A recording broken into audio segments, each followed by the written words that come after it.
안녕하세요 여러분, 소야의 리뷰 시간입니다. 오늘은 갑자기 3월 18일 저녁에 애플이 신제품을 발표를 했습니다. 하물며 약간 마이너한 신제품도 아니고 엄청 메이저한 신제품을 냈는데, 일단 그 첫 번째는 아이패드 에어입니다. 여기 보시다시피 아이패드 에어가 나왔고, 두 번째는 아이패드 미니입니다. 그러면 아이패드 에어를 한번 같이 보면은 이쪽에 슬로건을 걸었네요. 프로 못지않는 성능, 가볍게 라고 나왔는데, 그도 그렇겠죠. 아이패드 프로 2세대를 거의 쏙 빼닮았으니까요. 이쪽 밑에 보시면은 그림만 봤을 때 일단 스마트 키보드, 그리고 애플 펜슬 1세대가 있죠. 한번 소개를 보면은 일단은 뉴럴 엔진을 탑재한 무려 A12 바이오닉 칩입니다. 아이폰 XS와 XR 그리고 XS 맥스에 있는 그 A12 바이오닉 칩입니다. 굉장하네요. 그리고 트루톤을 갖춘 10.5형 레티나 디스플레이, 여기에 애플 펜슬 및 스마트 키보드 지원까지 거의 프로 2세대를 쏙 닮았습니다. 그리고 무게는 500g이 채 안 되고 두께는 6.1mm에 불과하다 라고 되어 있고, 디자인은 사실상 거의 동일하다고 봐야 될 것 같아요. 프로 2세대와. 그리고 아래쪽을 보면은 와이파이 LTE 어드밴스드 되어 있고, 성능 이쪽에서 역시 강조하는 것 뉴럴 엔진을 탑재한 A12 바이오닉 칩입니다. 역시 강조할 수밖에 없네요. 그리고 스마트 키보드는 일단은 현재까지 보는 바로는 프로 2세대에 쓰였던 스마트 키보드를 그대로 지원하는 것 같습니다. 그리고 펜슬 1세대를 지원을 하고 있고요. 아무래도 일단은 물리적으로 옆면이 둥글다 보니까 2세대를 호환을 하기에는 좀 무리가 있을 것 같고요. 그래서 이제 그래픽도 얘기도 있고, 레티나 디스플레이가 나와 있는데 트루톤 기술, 높은 밝기 이렇게 되어 있는데, 이따 자세한 건 다시 보겠지만 아마도 120Hz가 따로 나오지 않는 거 보면 따로 프로모션을 지원을 하지는 않는 것 같습니다. 그래서 이렇게 나와 있고, 그래도 의외로 넓은 색 영역인 P3는 지원을 하네요. 엄청나네요. 그리고 트루톤 이렇게 소개되어 있고, 카메라도 이렇게 소개가 되어 있습니다. AR, 애플 펜슬 쭉 나와 있고, 나머지 기능들, 그리고 역시 스마트 키보드를 지원한다는 것을 또 강조를 하네요. 아이패드 에어라기보다는 마치 프로 2세대 다음 버전의 느낌으로 나왔습니다. 그 다음에 아이패드 미니로 넘어가 보면, 이 아이패드 미니가 얼마 만에 나온 걸까요? 진짜 오랜만에 나왔네요. 여기서 보면은 놀랍게도 아이패드 미니에도 A12 바이오닉 칩이 들어갑니다. 엄청 놀랍네요. 그리고 트루톤을 갖춘 7.9형 레티나 디스플레이까지 이렇게 되어 있고, 무려 애플 펜슬을 지원하는 미니입니다. 엄청 오래 기다렸네요, 진짜. 그래서 이렇게 아담하게 딱 나와 있고, 진짜 유용할 것 같아요. 진짜 유용할 것 같고, 터치 아이디 지원하고, 성능 쭉 설명 나와 있고, 7.9형 책 보기에 진짜 편한 이렇게 나와 있고, 그리고 후면 카메라 8메가픽셀, 이렇게 조그맣게 동영상 촬영 및 편집도 할 수 있다고 소개를 하고 있고요.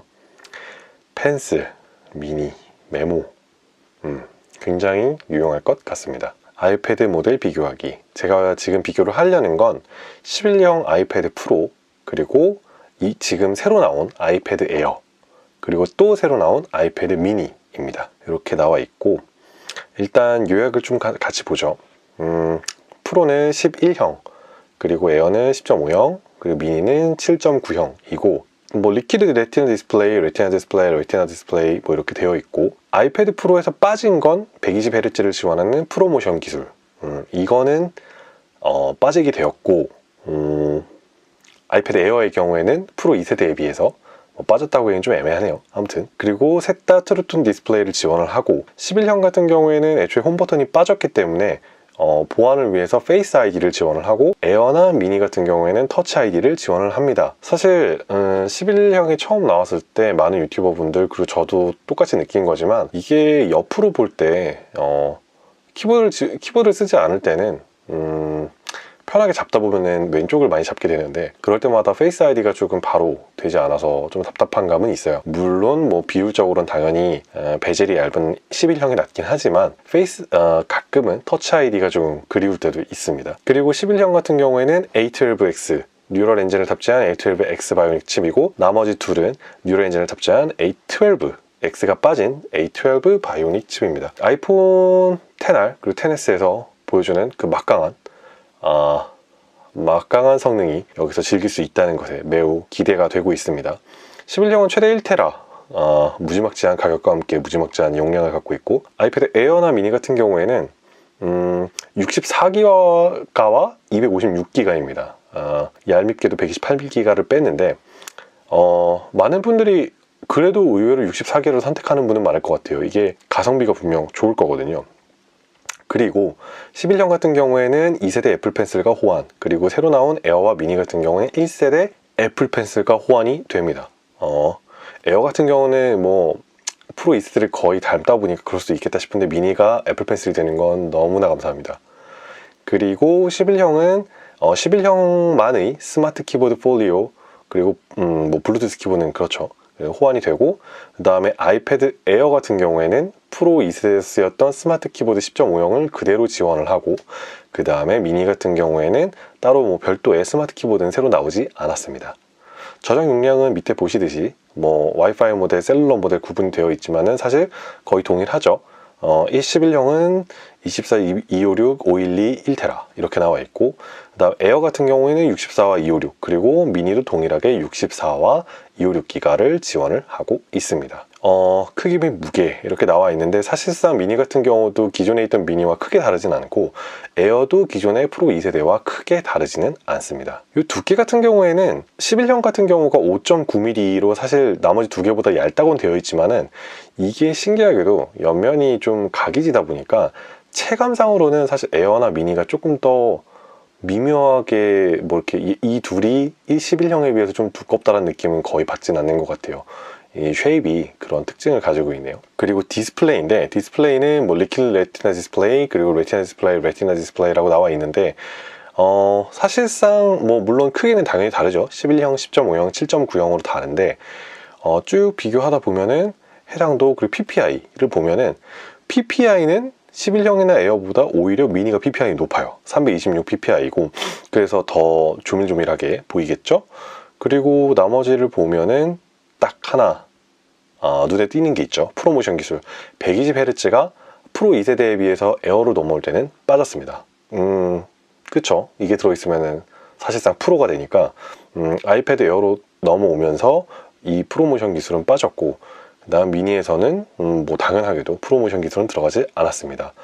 하지만 너무나 감사하게도 셋 다 넓은 색 영역인 P3를 지원을 하고 있고요. 그리고 마찬가지로 트루톤 디스플레이도 지원을 하고 있습니다. 아까 소개시켜드렸듯이 A12 바이오닉 칩을 둘 다 탑재를 하고 있고 나머지 사양은 동일합니다.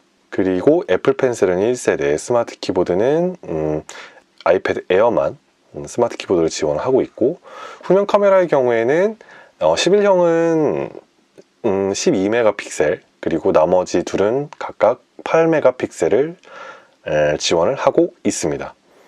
그리고 뭐 11형의 이미지 흔들림을 보정한다고 되어 있지만 뭐 소프트웨어로 하는 거니까 뭐 크게 뭐 아주 큰 의미를 지니고 있다고 생각하진 않고, LED 플래시 같은 건 없고, 그리고 쭉 보다 보면은 뭐 여러가지로 쭈르륵 써 있는데 뭐 이것들이 크게 카메라인데 패드이기 때문에 그렇게 많이 활용된다고 생각하지 않습니다. 그리고 전면 카메라도 이렇게 쭈르륵 나와 있고, 뭐 11형은 트루 뎁스, 에어나 미니는 페이스타임 HD라고 되어 있는데 개인적으로는 페이스타임 HD도 매우 좋다고 생각합니다. 쭉 내려가다 보면 동영상 촬영은 패드는 4K, 그리고 나머지 에어나 미니 같은 경우에는 1080p HD로 나와 있고, 오디오에서도 좀 차이를 보이네요. 11형 아이패드 프로 같은 경우에는 4스피커, 그래서 실제로 뭐 넷플릭스나 이렇게 영화를 볼 때 양쪽에서 생각보다 되게 빵빵한 사운드로 양쪽에서 들리는데, 에어는 아무래도 이제 프로 2세대에 비해서 좀 저가형으로 나온 모델이다 보니까 2스피커 오디오를 지원을 하고 있습니다. 그리고 미니도 마찬가지로 2스피커 오디오고요. 뭐 밑에 사용자 인증 같은 경우도 페이스 아이디, 터치 아이디, 터치 아이디. 근데 개인적으로는 패드 같은 경우에는 진짜 그 잡는 위치 때문인지 터치 아이디가 좀 더 좋은 것 같습니다. 확실히 터치 아이디가 좀 더 나은 것 같아요. 개인적으로는 조금 이 점이 불편하고, 그 다음에 시리 당연히 지원하고요. 와이파이도 거의 동일하게 지금 거의 동일한 스펙을 지니고 있습니다. 그리고 뭐 너무나 당연하게도 사실 11형 아이패드 프로에서 저는 개인적으로 가장 아쉬웠던 건, 물론 제가 에어팟을 사용은 하고 있지만 그래도 3.5mm 오디오 단자가 빠졌다는 건 정말 너무나 아쉽거든요. 그 점이 에어나 미니에는 그 3.5mm 오디오 단자가 그대로 유지가 되고 있다는 건 정말 많이 부럽습니다.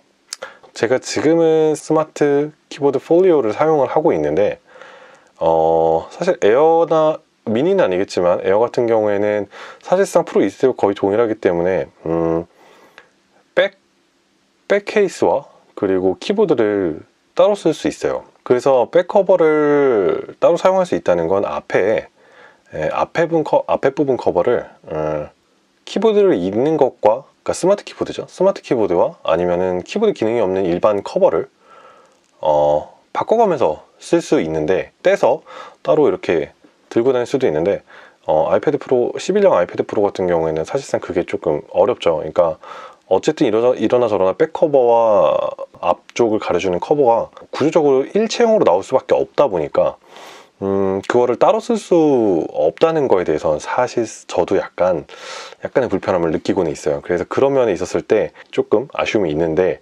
그러면은 결정적으로 가격이 얼마일 것이냐 한번 보죠. 아이패드 미니부터 보면은 뉴 아이패드 미니 64기가 기준으로 봤을 때 49만 9천원, 그리고 아이패드 에어의 경우 62만 9천원, 그리고 아이패드 프로 64기가는 99만 9천원입니다. 물론 와이파이 모델 기준으로요.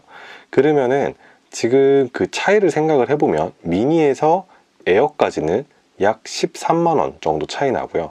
아이패드 에어에서 아이패드 프로까지는 37만원 정도 차이가 납니다. 에어에서 프로의 차이가 같은 용량에서 37만원이면 괜찮은 가격이라고 생각이 드네요. 그러면은 또 실사용 수요가 많을 것으로 예상되는 256기가로 한번 보겠습니다. 256기가의 기준으로 아이패드 미니는 69만 9천원, 그리고 아이패드 에어의 경우에는 82만 9천원, 그리고 아이패드 프로는 약 119만원 정도로 나오네요. 그럼 다시 한번 비교해 보겠습니다. 69만 9천원, 약 70만원이죠. 그리고 아이패드 에어는 82만 9천원, 여기 사이에서는 뭐 약 70만원에서 83만원이니까 약 13만원, 거의 동일한 차이입니다. 아까랑 13만원 차이가 나고, 아이패드 에어에서 11형 아이패드 프로의 차이는 37만원 정도 차이가 나네요. 뭐 아까랑 크게 차이가 나지 않았습니다. 37만원, 아까의 차이와 거의 비슷하네요. 37만원이면 납득이 되는 가격인 것 같습니다. 뭐 그렇게 막 무지하게 저렴하다, 무지하게 싸다 이 정도까지는 아니지만, 그래도 아이패드 프로 3세대가 120만원이고 이 아이패드 에어가 83만원이라고 생각을 해보면 37만원 차이로 충분히 납득하고 구매할 수 있는 아주 좋은 가격대를 애플이 정했네요. 굉장한 전략이네요. 약간은 고민해 보게 되는데, 저라면은 지금 제가 3세대를 가지고 있지만 3세대를 가지고 있지 않은 상태에서 아이패드 에어를 구매를 한다 라고 했을 때, 이 정도 차이와 하물며 A12까지 갖고 있다면 저는 어쩌면은 아이패드 에어를 선택할 수도 있을 것 같아요. 120Hz를 포기할 만한 가격이기는 합니다. 보시기 어떠세요? 괜찮은 가격 같아요. 120만원과 83만원, 37만원의 가격 차이라면 괜찮은 가성비로 나왔다고 생각을 합니다. 지금 출시일은 우리나라의 경우에는 아직 출시일이 발표가 되진 않았습니다. 지금 아마 3월 18일에 발표가 됐으니까 약 2주 후인 4월 1일일 가능성이 높을 것으로 추정되나? 일단 아까 배송 예정일이 3월 31일로 나와 있었기 때문에 아마 31일부터일 가능성이 제일 높을 것 같습니다. 그리고 아마 미니 같은 경우에도 3월 31일부터일 텐데 배송 예정일이 4월 4일로 나오긴 하는데 아마도 이 아이패드 미니가 기존에 적재되어 있었던 수요층이라고 해야 될까요? 몇 년간 미니를 사고 싶지만 미니를 사지 못했던 분들이 구매 버튼을 매우 많이 눌렀기 때문에 아마 4월 4일까지 밀리지 않았을까라고 추정을 하고 있습니다. 경쟁이 치열할 것 같아요. 그런데 저도 한번 일본에 가서 구매에 참여를 해볼까 지금 고심을 하고 있습니다. 그래서 제가 일단 소개시켜드리는 아이패드 에어와 아이패드 미니는 여기까지고요. 언제쯤 제가 구매를 할 수 있을지는 잘 모르겠어요. 어쨌든 최대한 빨리 현장에서 보고 직접 만져서 여러분들께 소개시켜 드릴 수 있도록 하겠습니다. 아무튼 오늘 제가 소개시켜 드리는 건 여기까지고요. 이 리뷰가 도움이 되셨다면 구독 그리고 좋아요 부탁드립니다. 다음에 또 신선한 제품으로 찾아뵙겠습니다. 오늘도 저희 영상을 봐주셔서 감사합니다. 안녕.